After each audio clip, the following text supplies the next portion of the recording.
Hey everyone, and welcome back.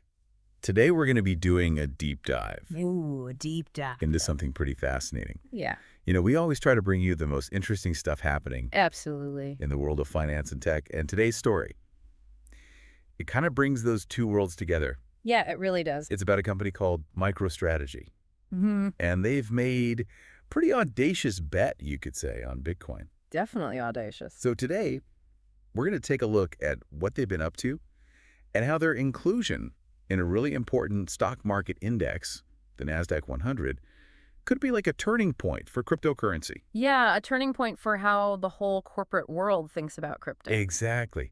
So listeners, if you've ever wondered, could a company's stock actually soar because of Bitcoin? Right. Well, MicroStrategy's story is going to give you a pretty good idea. It really is a case study. Yeah. It's fascinating to see their stock performance is really directly tied Directly. to Bitcoin. Yeah. And they've doubled down on this whole strategy in just the last month. Yeah, they're not just dipping their toes in the water here. Mm-hmm. They have gone all in on Bitcoin. Head first. 423,650 Bitcoins to be exact. Whoa. Yeah. And that puts them in a league of their own. They're alongside companies like Galaxy Digital, Voyager Digital, who are also big players. Right, in the crypto space. Yeah, they're publicly traded companies who are making these big plays in crypto. But MicroStrategy is really leading the pack. And their strategy so far has paid off big time. Oh, yeah. Their Bitcoin holdings right now are worth Wait for it. $43.18 billion. Billion. I mean, can you even imagine? It's like the GDP of a small country. Right. It's mind-blowing. And now, with their inclusion in the Nasdaq-100, this whole thing is about to get even more interesting. Buckle up. Yeah. Mm-hmm. Okay, so for those of us who aren't, Wall Street wizards, can you break down why this Nasdaq-100 inclusion is such a big deal? Sure. So it all comes down to these things called ETFs. ETFs. Yeah, exchange-traded funds. And they basically track the Nasdaq-100. So they're like mini versions of the Nasdaq-100. Oh. Exactly. So there's a bunch of them out there, but a popular one is the Invesco QQQ.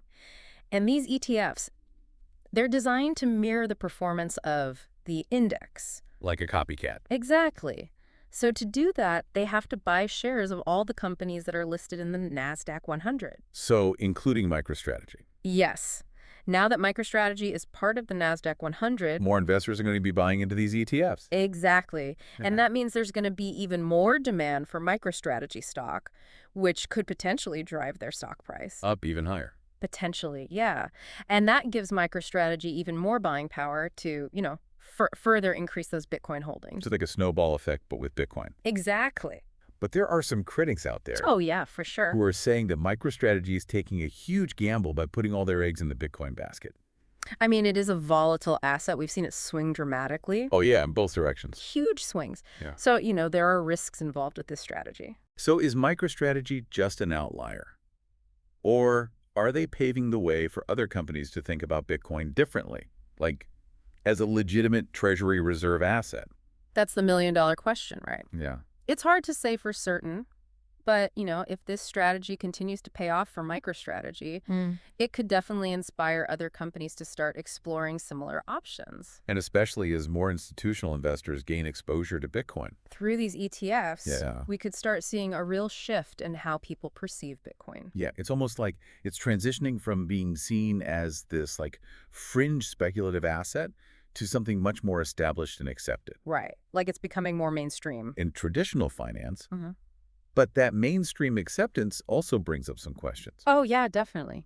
Could increased regulation stifle the very nature of Bitcoin that people find so appealing? Exactly. A lot of people like Bitcoin because it's decentralized, but as more institutions get involved, there's going to be more pressure to regulate it. Yeah, to protect investors. Yes. And prevent market manipulation. Exactly. So it's a bit of a tightrope walk. It feels like we're at a crossroads. MicroStrategy's move could be a catalyst for mainstream Bitcoin adoption. But it also highlights the potential challenges and uncertainties that are still out there. Right. This deep dive has hopefully given you a lot to think about. Yeah, the future of Bitcoin and how it fits into the corporate world is still being written. And it'll be fascinating to see how this whole story unfolds. Absolutely. All right, thanks for joining us for this deep dive, and we'll catch you next time. See ya.